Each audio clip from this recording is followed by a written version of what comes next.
رزق میں برکت کا ایک بہت بڑا ذریعہ شکر ہے۔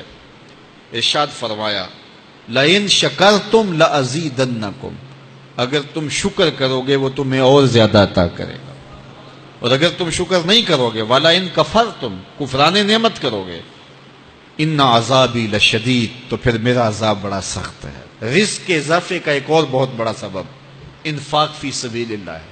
اللہ فرماتا ہے جو تم خرچ کرتے ہو تو جو چیز تم نے نکال دی اس کی جگہ اللہ تمہیں اور عطا کر دیتا ہے۔ بعض کا ہمارا یہ ہوتا ہے کہ کوئی آدمی مالی بحران میں آ گیا تو وہ کرتا کیا ہے کہ جو راہ خدا میں دینے کا کھاتا تھا پہلے اسے کلوز کرتا ہے، یہ فلاں مدرسے کو دیتے ہو یہ بھی بند کر دو، یہ مسجد کو دیتے ہو یہ بھی بند کر دو، یہ فلاں غریب کو دیتے ہو یہ بھی بند کرو، حالات ٹائٹ ہو گئے ہیں۔ لیکن 5 گاڑیاں ہیں تو 2 گاڑیوں پہ گزارا کر لیا جائے، پیٹرول بچے، یہ نہیں ہو سکتا۔ گھر کے لچھن وہی ہیں لیکن بند کہاں سے کیا؟ جہاں سے رزق آنا تھا۔ ہمیں تو یہ حکم دیا ہے جب رزق تنگ ہونے لگے صدقہ دے کے رب سے کاروبار کر لو، صدقے سے تمہارے رزق میں اضافہ ہوگا۔ یہ رب کا وعدہ ہے اور اللہ کے وعدے جھوٹے نہیں ہو سکتے۔ رزق کی برکت کا ایک اور بہت بڑا ذریعہ النکاح ہے۔ فرمایا اگر تم نکاح کرو گے، تم فقیر ہو وہ تمہیں غنی کر دے گا۔ لوگ کہتے ہیں بچہ پیروں پہ کھڑا ہو لے تو پھر نکاح کریں گے، اللہ کہتا ہے تم نکاح کرو ہم پیروں پہ کھڑا کر دیں گے۔ ہمارا فلسفہ اپنا ہے، اس کا حکم اپنا ہے۔ وہ کہتا ہے ابھی تو یہ اپنے لیے نہیں کماتا تو جو آئے گی اس کو کہاں سے کھلائے گا؟ میاں جس نے آنا ہے اس نے اپنا رزق لے کے آنا ہے۔ تو بچوں کی شادیاں کرو، اگر وہ جوان ہو گئے رزق نصیب ہوگا۔ اپنے اہل خانہ کو نماز کے حکم دینے سے رزق بڑھتا ہے، کیونکہ جو صبح کا وقت ہوتا ہے یہ رزق کے بٹنے کا وقت ہوتا ہے، اور جس گھر میں صبح کے وقت لوگ سوئے ہوئے ہوتے ہیں وہاں بے برکتیاں ہوتی ہیں۔ تو طلوع فجر سے لے کر کے طلوع آفتاب تک اپنی اولاد کو، بیوی کو، بچوں کو نہ سونے دیں۔ اس وقت رزق بٹنے کے لمحے ہوتے ہیں۔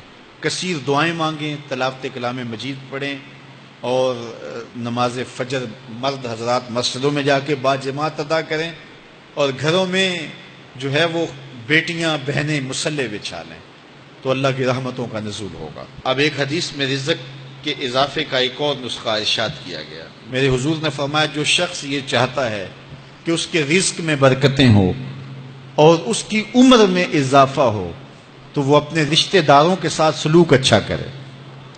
رشتہ داروں کے ساتھ اگر اچھا سلوک کرو گے تو پھر تمہارے رزق میں برکت ہو۔ غریب ہیں تو ان کی مدد کرو، ان کی بیٹیوں کی شادیاں اپنے ذمے لے لو اگر اللہ نے آپ کو وسعت دی ہے، ان کی پریشانیاں بانٹ لو، ان کا قرضہ ہے تو اتارنے کی کوشش کرو، ان کو مشکلات سے نکالنے کی کوشش کرو۔ تم ان کو مشکلات سے نکالو گے اللہ تمہیں مشکلوں سے نکالے گا۔ تمہارے رزق میں بھی برکتیں ہوگی اور تمہارے مال میں بھی برکتیں ہوں۔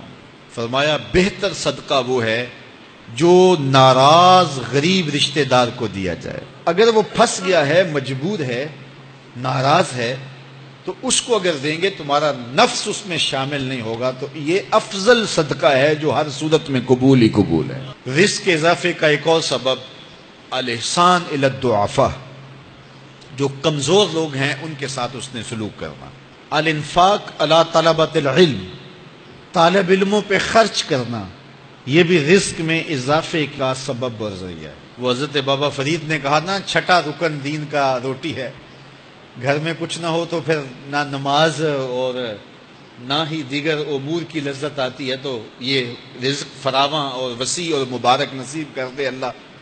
تو اس کے لیے ایک اور وظیفہ میں دیتا ہوں، اور وہ یہ کہ مغرب کے بعد 21 مرتبہ سورۃ الکوثر پڑھ لیں، کثرت ہو جائے گی انشاءاللہ۔ اول خدوشی پڑھ لیں، 5-7 منٹ لگتے ہوں گے، تو سورہ کوثر 21 مرتبہ روزانہ مغرب کی نماز کے بعد پڑھیں، اور اگر بہت زیادہ مسائل ہیں تو ہر نماز کے بعد پڑھ لیں، تو انشاءاللہ آپ دیکھیں گے کہ گھر میں برکتیں اترتی محسوس ہوں گی، انوار کا نزول ہوتے محسوس کریں گے۔ تو یہ وہ رزق کے اسباب ہیں، اگر ہم اختیار کر لیں تو ہم